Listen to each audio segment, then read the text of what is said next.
Muy buenos días a todos los participantes que nos acompañan en este momento. Muy buenos días también a todas las personas que los próximos días van a ver este video. Tenemos un invitado muy especial que es Giovanni Rodríguez, politólogo de la Universidad Nacional, titulado en la Maestría de Estudios Políticos de la misma universidad, con una tesis sobre la reforma tributaria de 2014, una tesis que fue reconocida como meritoria por los jurados y en la cual Giovanni propuso una explicación acerca de los factores que inciden en que esa reforma tributaria fuera inequitativa y opaca. Giovanni es un gran conocedor del régimen tributario colombiano, es además un gran conocedor de la dinámica política en torno a cómo se toman las decisiones acerca de este régimen tributario. En la actualidad trabaja además en una unidad técnica legislativa en el Congreso, lo cual le brinda información de primera mano acerca de lo que ha ocurrido en el trámite de la reforma y nos puede proporcionar indicaciones acerca de cuál es el ambiente político para la aprobación de una nueva reforma tributaria. Hay un cierto consenso entre distintos analistas en que si no se aprueba una reforma tributaria, no vamos a tener los recursos con los cuales podríamos atender la crisis social que acertadamente José Antonio Campo describe con una analogía y es la de un terremoto. Entonces él dice, si hubo una gran cantidad de recursos para atender a las víctimas de un evento natural como el terremoto que ocurrió en Armenia en 1999, ¿cómo no vamos a destinar grandes recursos para un terremoto social como el que ha ocurrido en el país después de la pandemia del COVID-19 y de que empezaran a sentirse los efectos económicos de las medidas diseñadas para evitar el contagio de esta pandemia? Necesitamos recursos para atender esa crisis social y recursos para poder reactivar la actividad económica. Entonces, estoy muy complacido de que tengamos aquí a Giovanni Rodríguez. Giovanni, tienes la palabra. Estamos muy contentos de tenerte aquí. Bueno, muy buenos días, profe, pues muchas gracias por la invitación. Bueno, como lo decía el profesor, me ha gustado mucho el tema de reforma tributaria. Pues yo, a pesar de ser politólogo, considero que es un tema que tiene que ser estudiado por diversas personas, diversas carreras, ¿sí? Entonces, cuando hice la maestría en el IEPRI, el profesor Juan Gabriel fue mi director y me animó a estudiar este tema. Y esto ha sido como un proceso bastante largo porque hay que saber de contabilidad un poco, de economía, de política, bueno, hay que saber de diversas áreas. Yo en este momento les voy a compartir una presentación que hice, ¿sí? Ok, ahí les estoy compartiendo. ¿Ya la pueden ver, cierto? Sí, sí, Giovanni, muchas gracias. Lo voy a colocar de forma grande. Ok.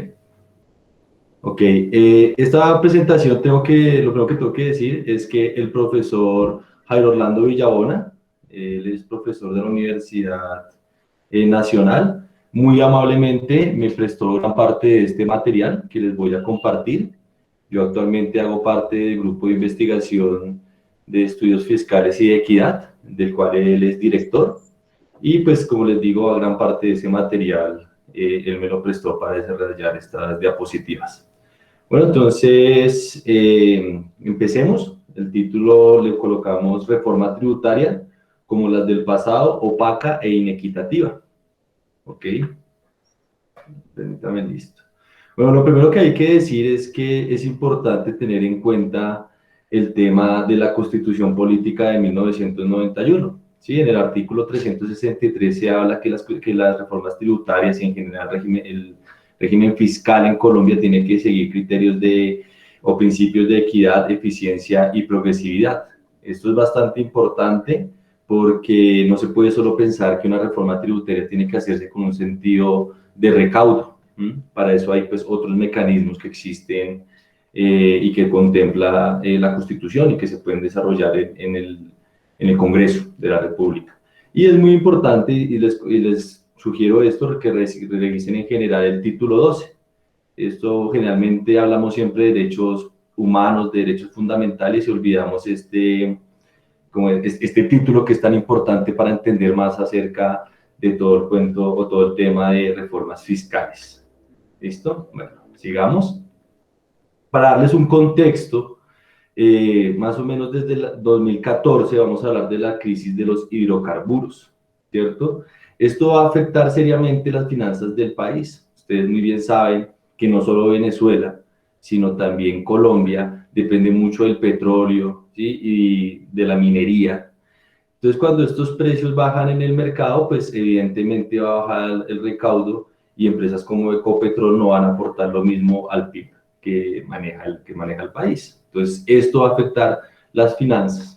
Entonces, en Colombia hay un desajuste fiscal y se explica en buena parte por las privatizaciones. ¿Qué quiere decir esto? Como ustedes pueden ver en esta gráfica, desde 1990 que empieza el aperturismo, que empezamos con unas políticas neoliberales un poco más fuertes, aunque pues no quiero utilizar este concepto, pero sí más bien de apertura, lo que vamos a hacer es que se van a empezar a privatizar muchas empresas. Esto de momento genera liquidez, genera unos recursos, pero poco a poco y a futuro vamos a tener que depender cada vez más de los impuestos y no vamos a tener la posibilidad de tener otras fuentes de ingreso. Esto es gravísimo. Esto unido a lo que les decía de la crisis de los hidrocarburos. Bueno, entonces ese es el contexto de lo que ha venido sucediendo un poco en las finanzas del país. Ahora, hubo reforma tributaria en el 2014, 2016 y 2019. Cada una de estas reformas tributarias creó una comisión de expertos para ahondar en diversos temas y poder crear la llamada reforma tributaria estructural. Esto los inversionistas y en general los que saben de este tema estamos acostumbrados a escuchar una y otra vez que vamos a hacer una reforma estructural, pero nunca se realiza de verdad. En la realidad no sucede. Entonces la pregunta es, ¿se han aplicado sus recomendaciones? ¿Sí se siguen esas recomendaciones? ¿O se citan a estos expertos ad honorem como una forma de legitimar la reforma tributaria que se quiere aplicar en el momento? Y como generalmente se hace con urgencia, ¿sí? Diciendo que necesitamos estos recursos de forma rápida, entonces varios temas que son muy puntuales e importantes se dicen, no, esto lo van a analizar los expertos, pero si no se siguen después las recomendaciones parece un absurdo. Para mostrarles el último informe de la Comisión de Expertos, que es esta que ustedes encuentran acá, informe de la Comisión de Expertos en Beneficios Tributarios, aparece esta gráfica que es muy famosa. Esta gráfica bastantes personas la están citando en exposiciones y en diversos lugares. ¿Qué encontramos?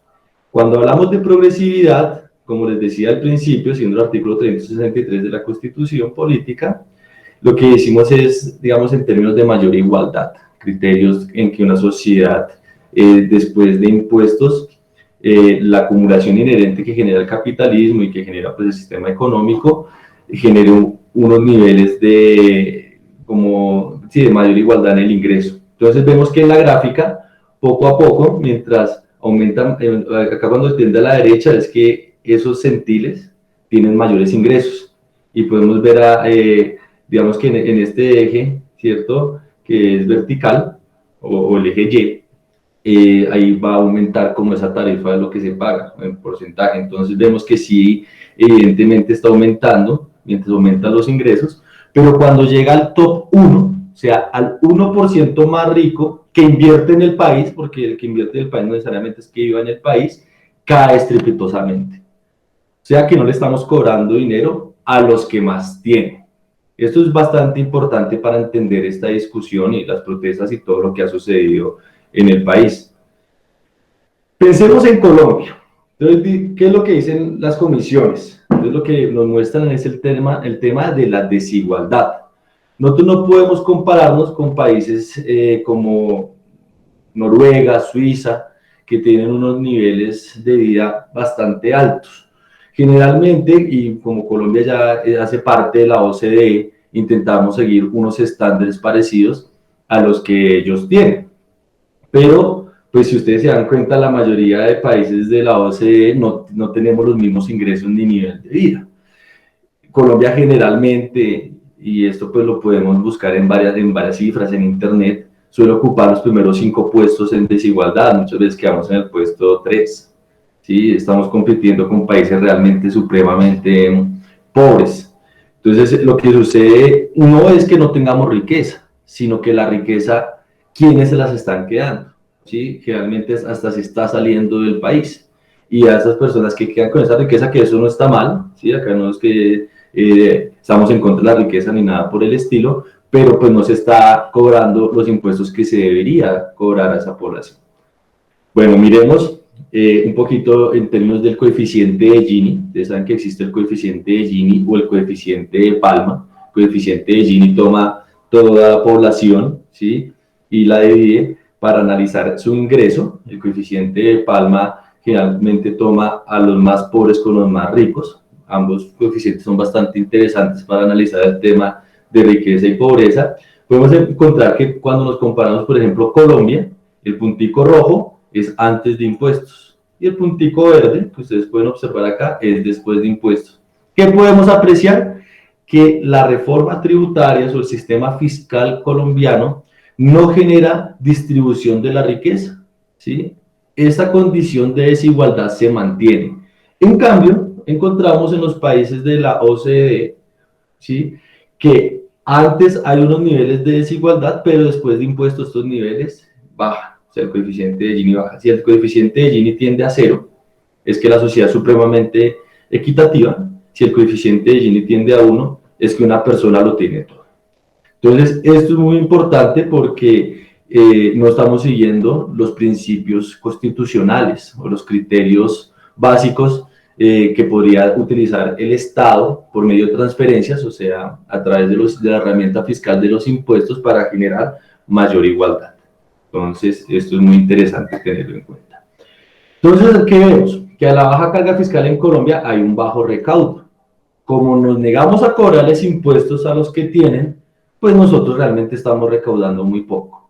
Existe además, como ustedes muy bien saben, personas que colocan grandes recursos en paraísos fiscales que tienen activos omitidos o pasivos inexistentes. Eso es bastante grave porque dejan de entrar varios billones a la economía colombiana y pues esos son los recursos que necesitamos. No es que solo sean los más ricos los que no pagan, no.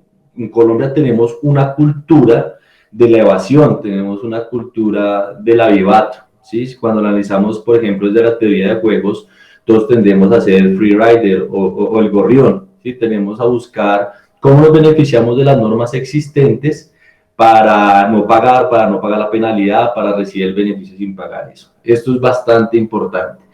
Y pues también ustedes saben, es conocido por todos cuando vamos a comprar cosas en ciertos lugares, cómo existen altos niveles de evasión en el pago del IVA. Bueno, vamos a ver ahora dos tipos de impuestos que son muy importantes, que son los impuestos directos y los impuestos indirectos. Los impuestos directos son considerados que son más progresivos, porque paga más el que más tiene. Los impuestos indirectos son regresivos, porque no importa cuánto gane la persona o el contribuyente, va a pagar lo mismo. Entonces, el impuesto indirecto por antonomasia es el IVA, ¿cierto? No importa que tú ganes 40 millones de pesos al mes y la otra persona gane 300.000 pesos, van a pagar lo mismo. Pero si ya hablamos impuestos como el de la renta, pues el de 300.000 pesos de pronto no tiene que pagar impuesto de renta. En cambio, el que tenga un capital mayor, pues va a tener que pagar más. Sin embargo, analicemos las estadísticas y las cifras que tenemos.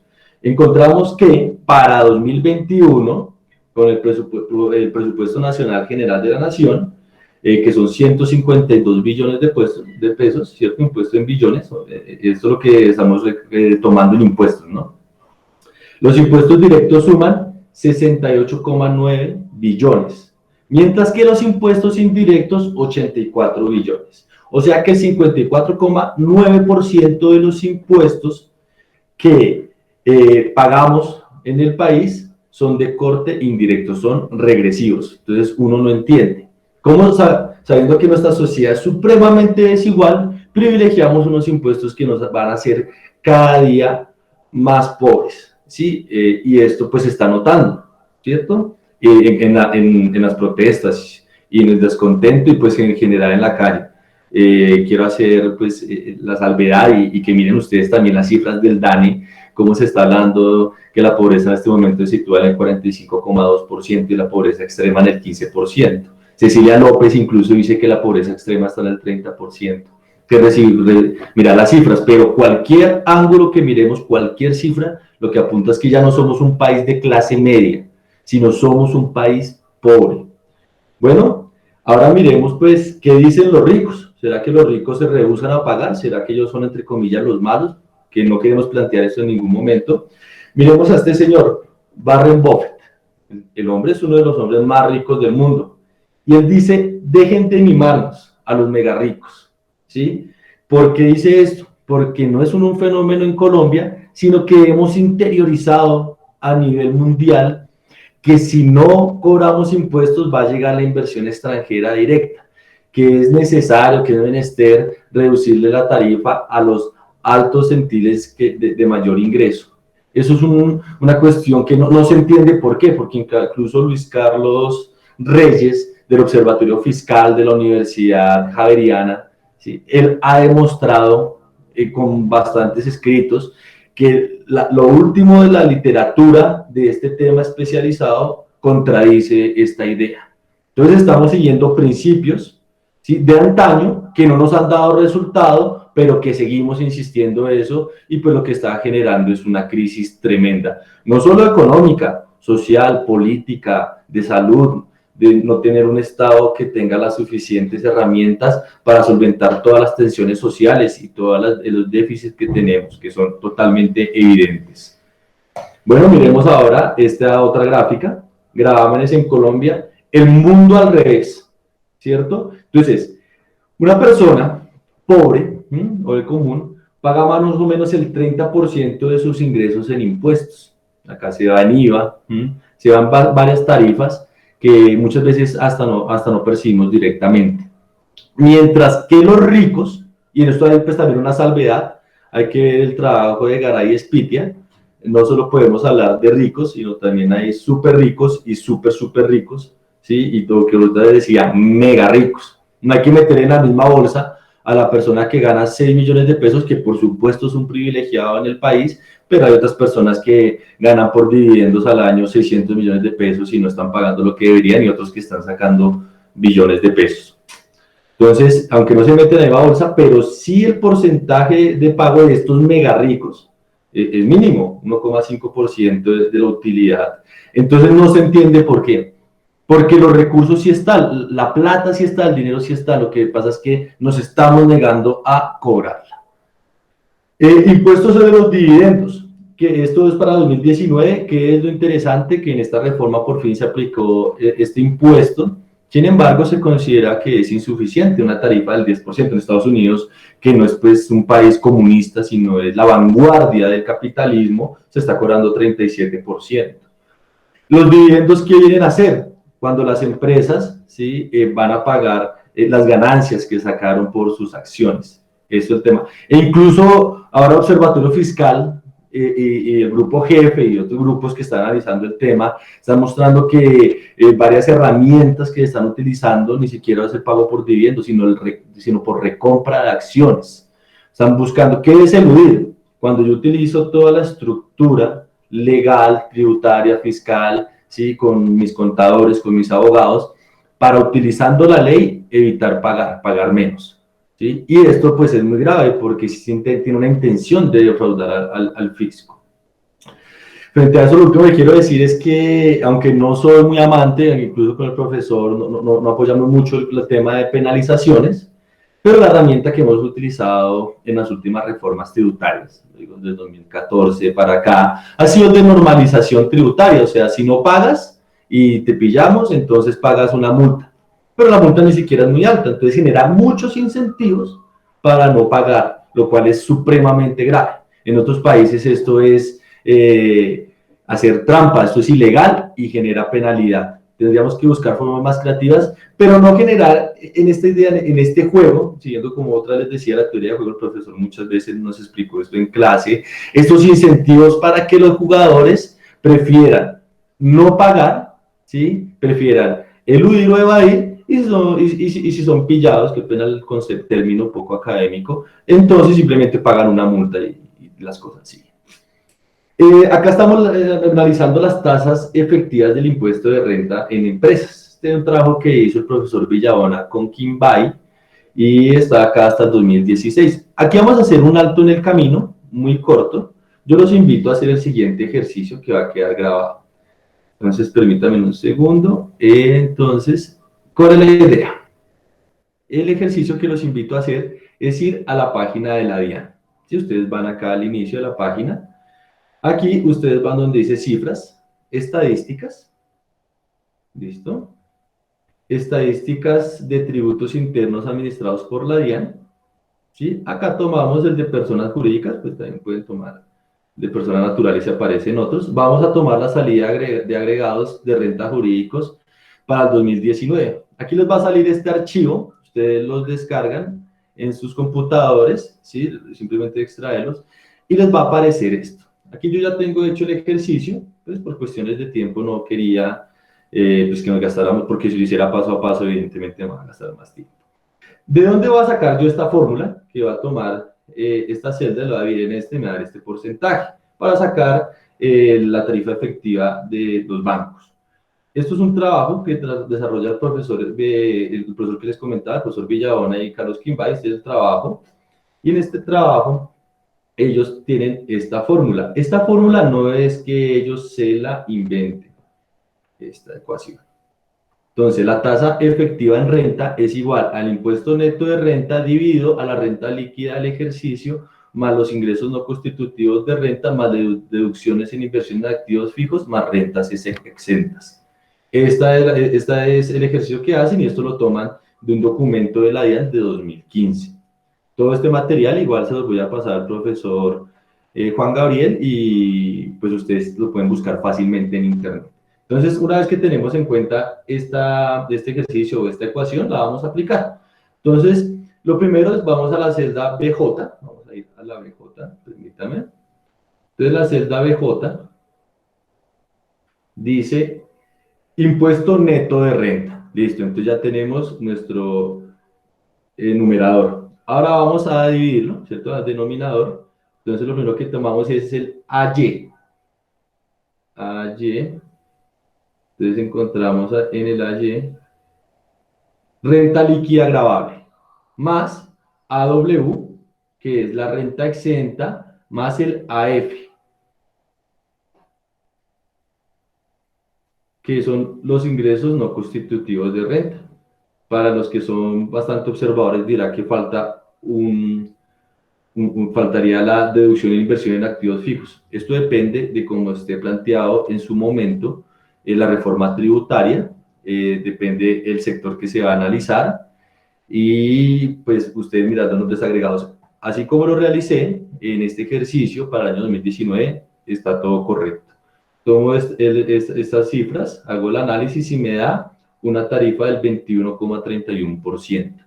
Bruce McMaster, ¿sí? Que le mando un saludo a una persona bastante inteligente, por supuesto, pero que generalmente cuando es invitado al Congreso, él dice que las tarifas efectivas para estos sectores es del 75%. Esto no me lo invento yo, esto ustedes lo pueden revisar, no solo en noticias, sino en las gacetas del Congreso, en la exposición de motivos, ¿sí? Generalmente en las primeras gacetas, los primeros días, se invita a los gremios a hablar sobre la reforma tributaria, y Bruce McMaster, Sergio Clavijo, otros especialistas suelen decir que esta tarifa es demasiado alta y que tendríamos que bajarla. Eso hay que matizarlo, pero pues este es un ejercicio muy interesante y les dejo para que puedan realizarlo ustedes mismos. Yo lo hice para la banca, acá él la hace para renta. Para el sector financiero incluso dice que es mucho más baja. Entonces, si no estamos cobrando impuestos o cobrando una tarifa tan baja a los que más tienen, pues se entiende por eso la desigualdad. ¿Qué es lo que sucede? Existe la tarifa nominal, qué pena que me demoro mucho en este punto, pero es muy importante, la tarifa nominal, que es la que aparece en la ley, pero debido a la cantidad de beneficios tributarios que existen en el país, por eso es que la tarifa baja tanto. Bueno, miremos otro impuesto rápidamente, que es el impuesto de las herencias por país. Vemos que varios países, pues, tienen unos impuestos de herencia bastante altos, ¿sí? Que rondan el 40%, y como les digo, esto no es que lo plantee desde el comunismo, el socialismo, desde Cuba, no, desde Venezuela, no, lo plantea Estados Unidos, ¿sí? Lo plantea Japón, países que son totalmente capitalistas y que pues buscan es conseguir recursos para operar. El impuesto de herencia altas en el mundo, estamos hablando de herencias altas, es que en el país hablamos que el coeficiente de Gini, como les mostraba, cuando es en tierras, es una barbaridad. Estamos hablando de 0.9. O sea, las tierras están supremamente hiperconcentradas, ¿sí? Y cuando se heredan, se están cobrando un 10%, mientras que en otros lados se están cobrando 55, 40%. Entonces seguimos a Estados Unidos y otras recomendaciones internacionales para unas cosas, pero para otras que nos convienen no. Esto es algo muy, muy interesante. La fortuna más grande en Colombia, según Forbes, es de aproximadamente 37,8 billones de pesos. Qué pena que lea. Si esa fortuna es declarada en Colombia, como debería ser, en un futuro pagará un impuesto a la herencia de 18,9 billones de acuerdo a parámetros. ¿Qué quiere decir esto? Que no necesitaríamos reforma tributaria. Solo con este impuesto de herencia, ¿cierto? En el momento que se dé, etcétera, pues obviamente tiene sus matices.